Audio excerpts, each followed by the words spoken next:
আসসালামু আলাইকুম এভরিওয়ান। আশা করি সবাই ভালো আছেন। আলহামদুলিল্লাহ আমিও ভালো আছি। আবারও চলে আসলাম নতুন একটি ভিডিও নিয়ে আপনাদের মাঝে।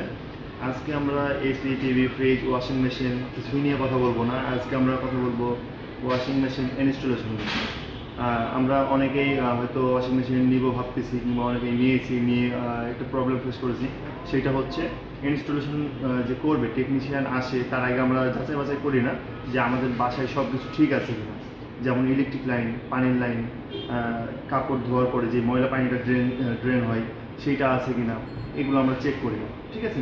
তো আপনারা ওয়াশিং মেশিন যারা কিনবো ভাবছেন, তারা আগে হচ্ছে বাসার লাইনগুলো একটু চেক করে নেবেন যে আপনার বাসায় সব লাইনগুলো ঠিকঠাক আছে কিনা। দেখা যাচ্ছে যে এখানে একটা ভুল বুঝাবুঝি হয় যে ইনস্টলেশন ফ্রি কোনটা। আপনাদের বাসায় সব কাজ কমপ্লিট করা থাকবে, টেকনিশিয়ান যাবে, গিয়ে হচ্ছে ওয়াশিং মেশিনের কিছু কাজ থাকে, কিছু লক থাকে, সেফটি লক, সেগুলো হচ্ছে আনলক করে আপনাকে কীভাবে এটা চালাতে হবে সব কিছু বুঝিয়ে দিয়ে আসবে। এতটুকু, এর বাইরে আর কিছু না। আপনার যদি ইলেকট্রিক কাজ অথবা স্যানিটারি কাজ যদি থাকে, সেটা হচ্ছে আপনাকে আগে থেকে করে রাখতে হবে।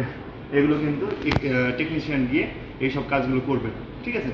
অনেক সময় হয় যে আপনার ওয়াশিং মেশিন ডেলিভারি করে দিয়েছেন, কিন্তু ঘুরে আসে, আবার দেখা যাচ্ছে ওই টেকনিশিয়ান আসবে, কাজ করবে, আপনি বাইরে থেকে প্লাম্বার নিয়ে এসে কাজ করবেন।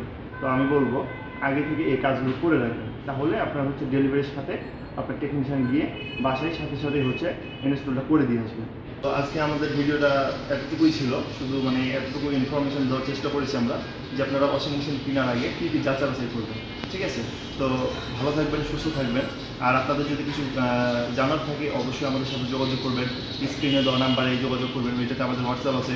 আর আমাদের ছোটো ছোটো টিপস যদি পেতে চান, আমাদের ভিডিও দেখতে চান, তাহলে অবশ্যই আমাদের চ্যানেলটা সাবস্ক্রাইব করবেন। আজকের ভিডিওটা আমাদের এই পর্যন্তই, দেখা হবে আগামী কোনো ভিডিওতে। এই পর্যন্ত সবাই ভালো থাকবেন, সুস্থ থাকবেন। আসসালামু আলাইকুম।